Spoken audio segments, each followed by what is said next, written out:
Welcome to Driven, the Unscripted Success podcast, with your hosts, Mike Menino and Nariman Hamden, bringing you insights and stories on achieving personal, professional, and financial success. Hi, everybody. It's Michael Menino, and welcome to Driven Unscripted Success podcast. And today on our podcast, we're interviewing personal and professionals who are going to share their experience with you on how they got to where they're at today.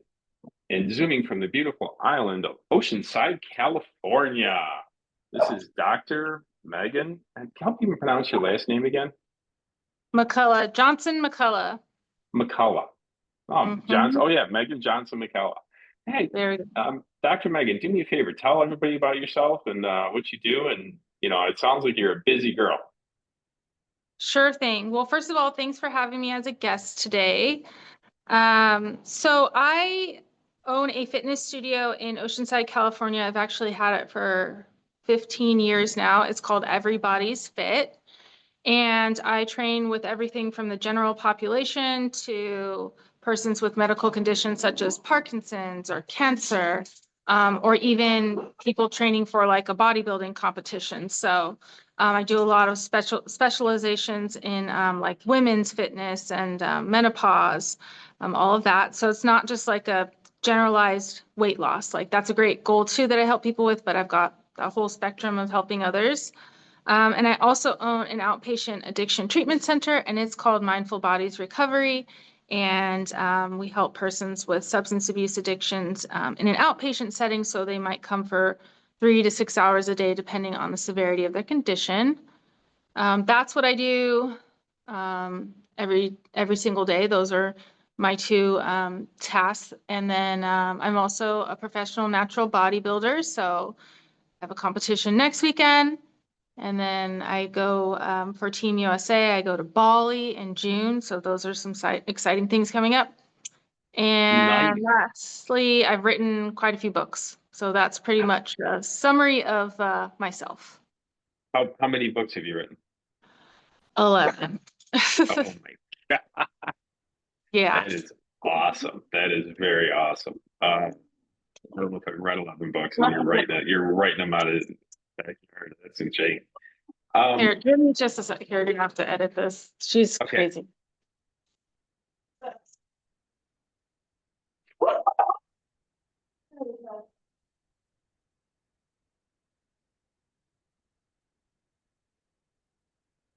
I'll just hold her. That's fine. That solves the problem. The baby. That solves the problem. This is Lisa Leslie, and then Scottie Pippen's over there. So I played Scottie Pippen. Yeah, my dad is the winningest basketball coach in California high school history. So we're basketball people, and I played in college. Nice, very nice. I love sports. Absolutely love sports. Okay.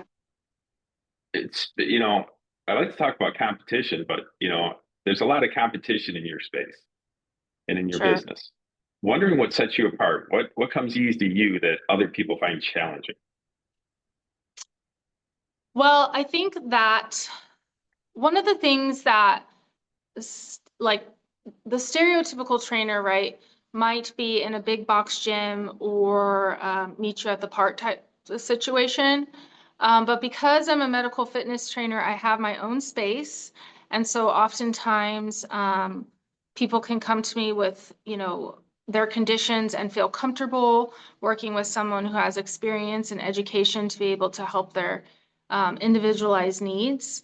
I also think that I'm different in the way that my approach isn't like a CrossFit or boot camp style.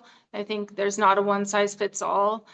So I'm very good. I work with mostly middle-aged and older adults. So I attract, that's kind of my niche, and seniors. So I'm not really doing like the 20-year-olds jumping up and down kind of thing. So that's what sets me apart is, I help people that either are broken emotionally or physically, and they're ready to make a lifestyle change, and they found a space that they feel comfortable in doing so. So I think that's what sets me apart. Nice. It sounds like you got a lot of trophies on this, so you compete also, correct? Yes. So I've been doing natural bodybuilding since 2017. And then it's something that I literally just tried because I used to play basketball and I still wanted to have that competitive edge. And also I need a fitness goal because otherwise like I could just go through the motions every single day and eat whatever I want. So I'm human in the way that I need a goal and something to work towards too. I started in 2017 right away. I just like I won and then I became a professional and then I got asked to represent the United States and I've been to South Korea, Australia, New Zealand, France, Italy. So just lots of opportunities to see the world have come out of that. And Nice. I just kind of like it just happened and then I just rolled with it. I know exactly how you feel. I I fell into professional breaking by accident. One of my students wanted to go to a Arnold Schwarzenegger Sports Festival in 2011. And I said, well, if I'm going to go as a coach, I'm going to, still, I don't know how I'm crazy enough to keep doing this.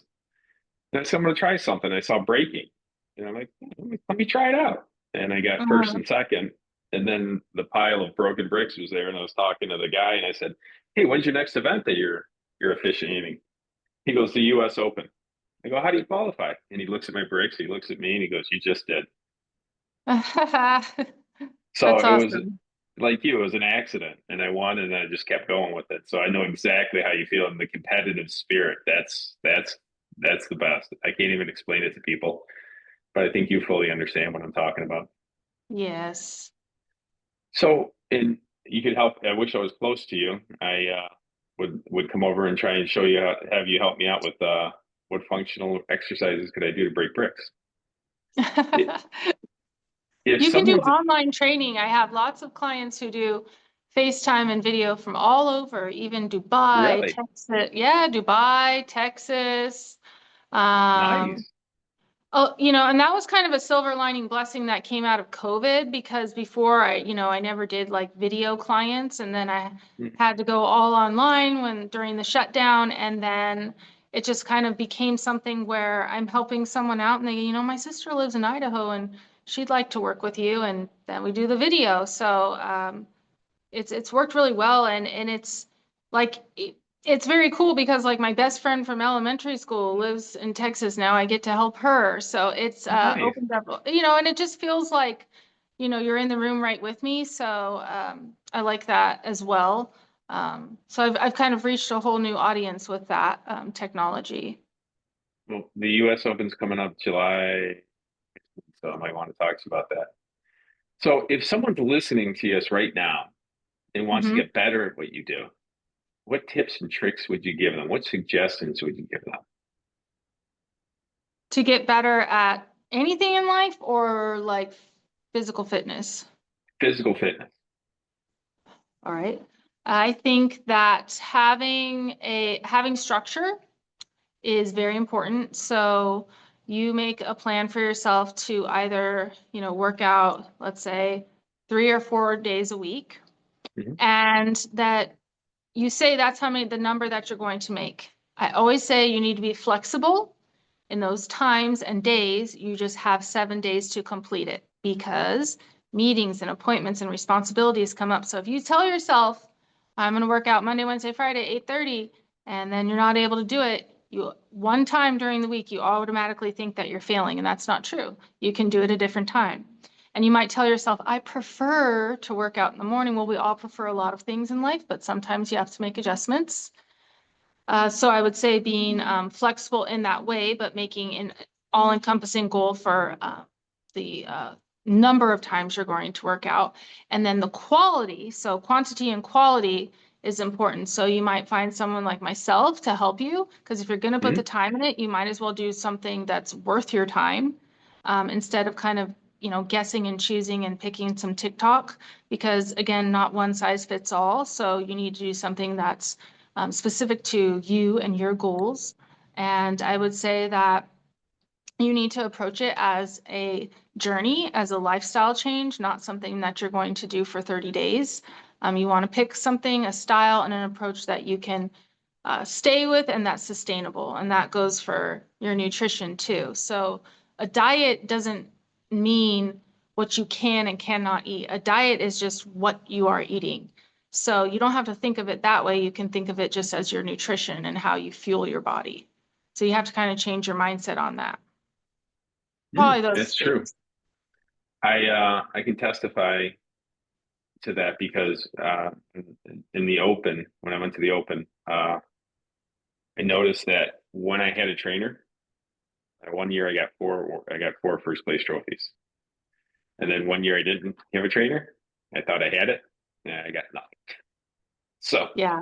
there's some serious stats to hiring a professional and helping you out. I guarantee you that. Yeah, I mean, I have a coach. So So there you go. And you're one of the I find best. value in my own profession, in accountability, and always having a second eye.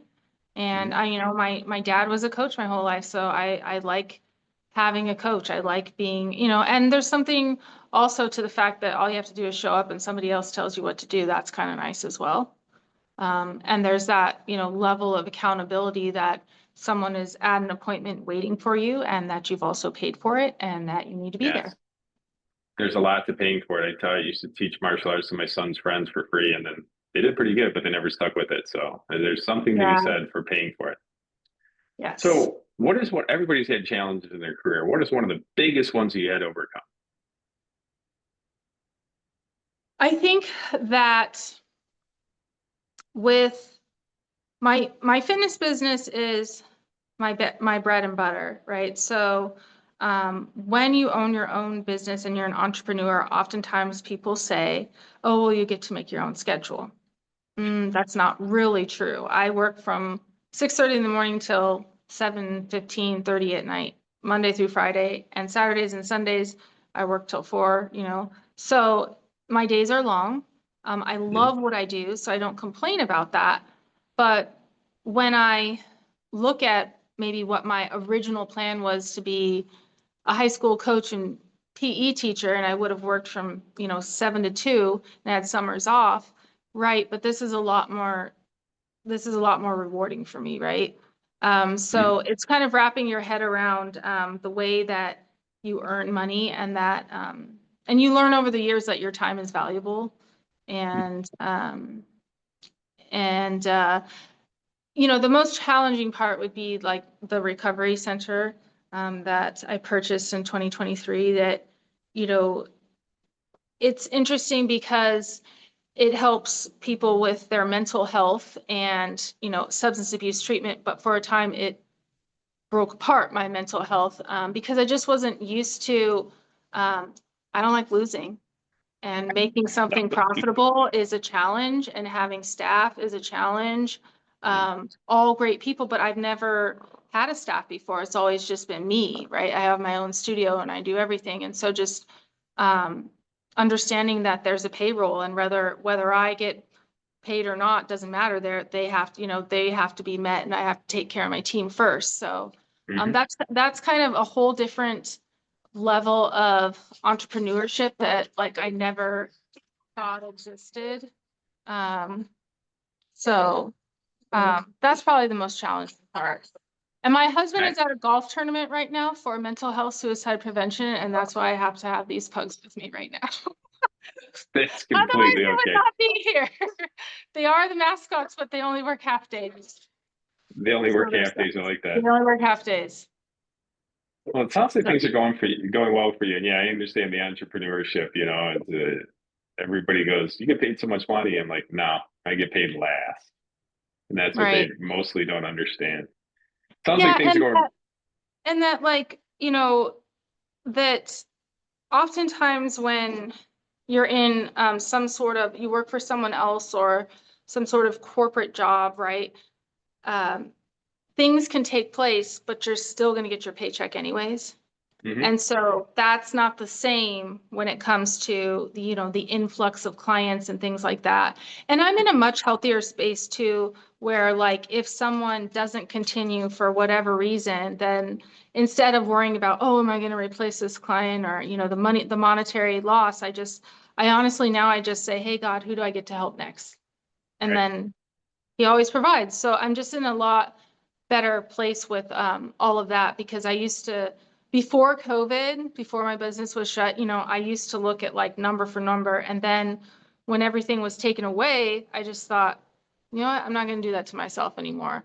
I couldn't even tell you how many clients I have, because I just don't care about the numbers. I just care about the hours that are filled and helping as many people as I can. And that approach works a whole lot better for me.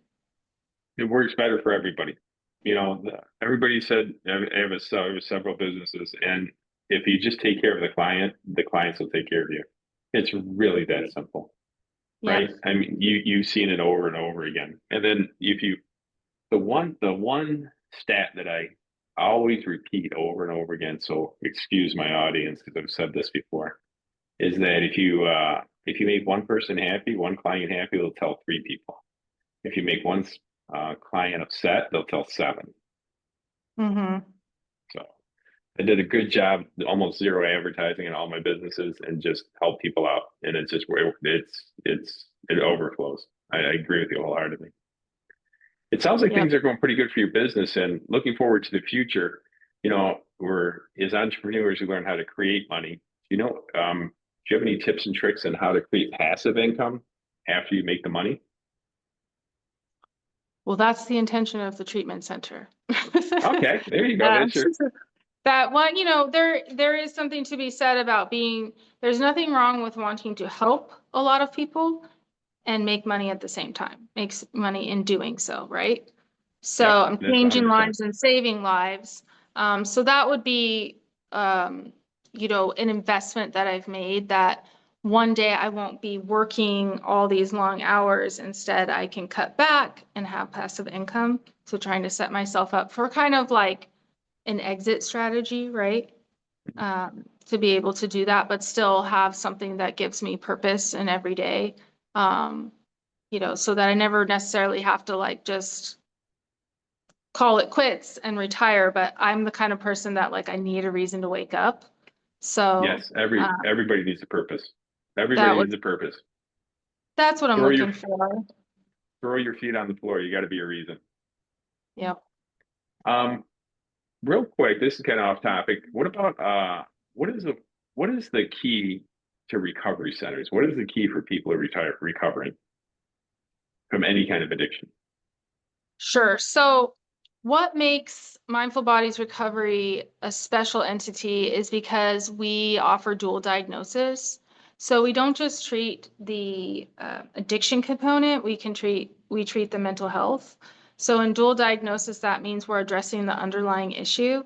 There's always something, be it depression, anxiety, right? Some sort of PTSD or bipolar, whatever it might be, has brought you to this place. And so if you've self-medicated through a substance, or, that's how you're trying to fix or solve a problem, well, we need to address that. Because if you only ever touch on, I'm just not gonna, smoke anymore, I'm not gonna drink anymore. Well, whenever those triggers resurface, right, you're likely to it's a vicious cycle. So if if in your past you've hurt a lot of people and then you get sober, well, as soon as you get sober, like a lot of those emotions and feelings are going to arise, and those are triggers. And so you have to have the tools and the resources to be able to combat them. And that might be medication management, behavioral therapy. So you have to have a plan in place, and know why, that this Mhm. is, that life has led you here, and this is the path you've come to, and now we're going to help you become the best you moving forward. And we hope to, although our doors are, always open for you, we hope that we never have to, be able to see you again, right? That we've given you what you need to be successful. Don't take this the wrong way. We don't want to see you no more, Yes. right? That's the end goal. I mean, that's And the end goal, that you can sustain sobriety and sustain, abstinence from whatever has really, impacted your life and the lives around you. well, it sounds like you don't treat the symptom. You cure the root cause. And if you cure the root Mhm. cause, it's easier to treat the symptoms. Is that a fair Mhm. assessment of what you're saying? Yeah, definitely. And it's hard. It's hard work because, I mean, you're getting into some, you know, the Deep nitty gritty issues. stuff that's like deep and dark. And, but if you just keep hiding it and you never bring it to life, as I say, the truth always, comes out. So, Truth will you set you just, free is the real key, right? yep. If you face the truth, there's a lot of times to tell people. Yeah, I'm not liked by a lot of people when I tell truth because I'm very blunt. I wish I was a lot more. How do I put this? A lot more mind about it. But I'm the kind of guy that says, "Hey, you're acting like this. Stop doing that." And it really, I don't think that's the right way to do it. I'd have to take some lessons from you. I can't Yeah. thank you enough for being. Can't thank you enough for being on. We're going to wrap this up a little bit. I just want to find out what's your plans for the next 6 to 12 months. Well, What is the plans for both centers? Let's get both of them separate. You're gonna write another book too? I mean, oh my God. for now, I'm good on the books. I've written, a series all about addiction and losing my mother to addiction. I've written children's Sorry. books about pugs, and I've had my research study put into a textbook, and I've written Cook's books. So I'm good with that. Unless Gotcha. somebody hires me to write a book, I'm ready to rumble for that. But other than that, in terms of my fitness center, I just want to keep helping change lives and be a positive part of people's lives. I mean, I've had clients since like 2014, and we've grown together and just really been a part of each other's lives. And I want to continue to do that. I love those long-term clients, and I'm just grateful and thankful for anybody that walks through my door and I'm able to help for whatever period of time. For the treatment center, I just really want, I mean, from an entrepreneur side, I want to land some contracts with the county and, just really get more bodies in the building and more people to be able to help and grow and improve that. And so, and then with personal endeavors, I just want to keep being the best wife that I can be. And then I've got the bodybuilding going and my pugs. So, my life is pretty full and I'm really blessed. I'm human though, just like anybody else. I'm not perfect, but I'm trying to better myself every day. Thanks. And I think that everybody's doing that. Okay, one last question for you. So, I this is the one that got me on one of my podcasts. Someone interviewed me and he said, if you could go back to 20 years old and you Mm-hmm. knew everything you knew today, what would you do different? What would you do the same? All right. Uh, It usually stumps most people. that is a pretty challenging question. Okay, at 20. Mm. Well, that was a life-changing year for me. That's the year I lost my mom. Yeah. So I was actually going to go to law school and I wanted to be a sports agent. And I decided not to because my dad needed me at that time. So that could have been like a whole trajectory in life that I could have followed. But I think that if I could change anything, maybe it would be more when I was like yeah, well, when I was 20, I was able to graduate early from college. And so instead of playing my last year of basketball, because I was like runner-up valedictorian, all that good stuff in high school, I was able to graduate early from college. I'm thankful I did that because I would have no longer been able to, I wouldn't have seen my mom anymore had I not come early. I wouldn't have seen the last 6 months of her life. But at the same time, my goal was always to play overseas basketball. And that could have been something that I could have done for just like a couple years, getting a taste of that, and then be a grown up. I just started being a grown up too soon. You always Well, think about like what you want to you become and be, and it's like I didn't take my time. I just went for it. you could have been the WNBA, Yeah. right? You could have been a professional. Yep. Well, I can't thank you enough for your time and your insights. Really do appreciate it. If anybody would like to contact you, if any of the listeners would like to contact you, how would they do that? The best place would be my website, which is everybodiesfitoceanside.com. So the bodies has a S on it. Everybodiesfitoceanside.com. My Instagram is pretty good too. Dr. Megan _ everybody's fit. And I have like my Amazon author account, Megan Johnson McCullough, where all my books are available there. And then just good old Facebook, Megan Johnson McCullough. And you can find me there and see what I've got to offer. And if I'm able to help you in any way, you can always reach out, email, or message me. Awesome. I can't thank you enough. We'll say goodbye to the listeners and thank you for your time and good luck on your next competition. Okay, thank you very much for having me. Thanks for listening to Driven, the Unscripted Success Podcast. Want to share your story? Apply to be a guest at drivensuccesspodcast.com/guest.